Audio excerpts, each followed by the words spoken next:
Hey guys, this is me. Why do I always open with that?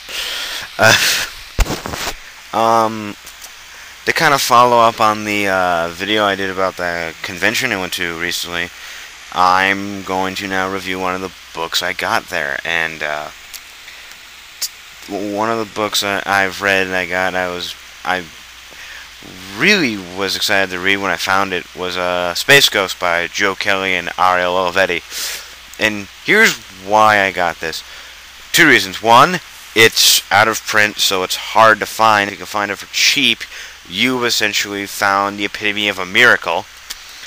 And two, Geekvolution and let's see who else, and Ziploc Bloody, they reviewed it, and they made it sound, and they from the sounds of their review, it sounded pretty good, and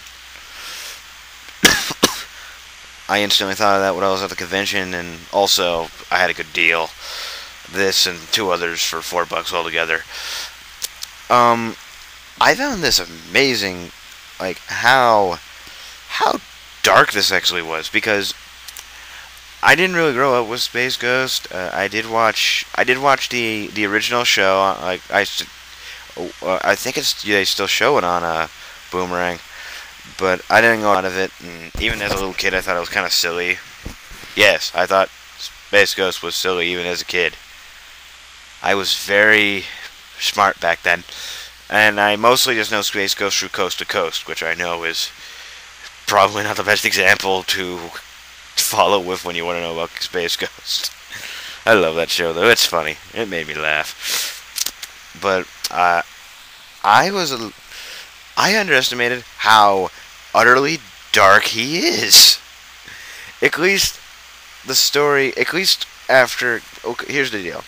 Space Ghost's origin is, and I can't say his name, I can't remember it right now, so don't even try and dare me. You know, he's a peacekeeper, which is a police officer on his home planet.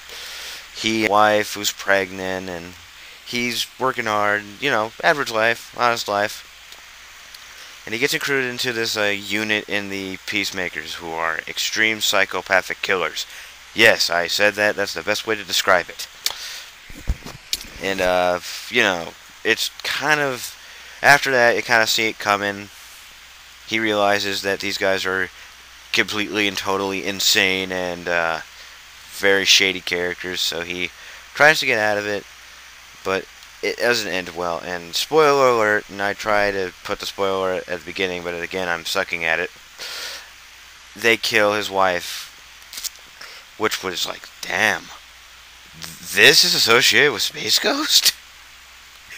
Like, sure, yeah, Coast to Coast was silly, but the original Space Ghost, yes, as silly as that, yeah, sure, that show took it more seriously, but still, it was rather silly because it was a kid's cartoon.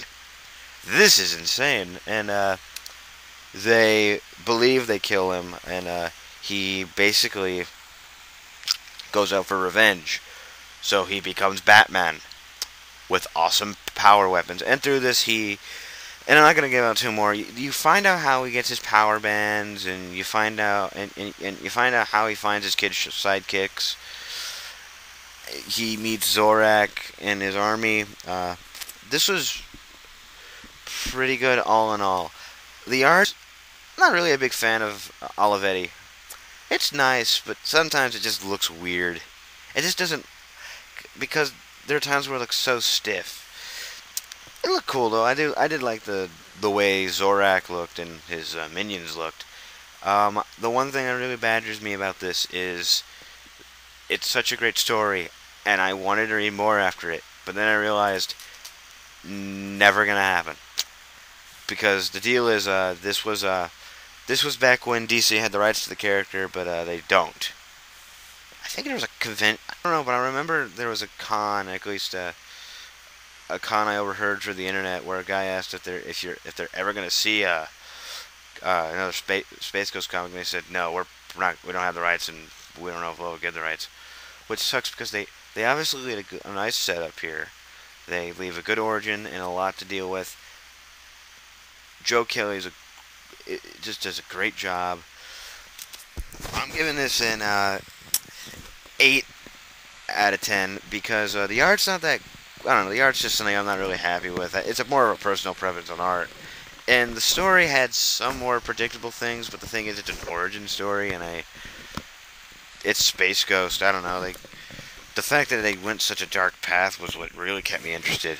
And the action was pretty good, and the story, and just how everything kind of worked out towards the end was great.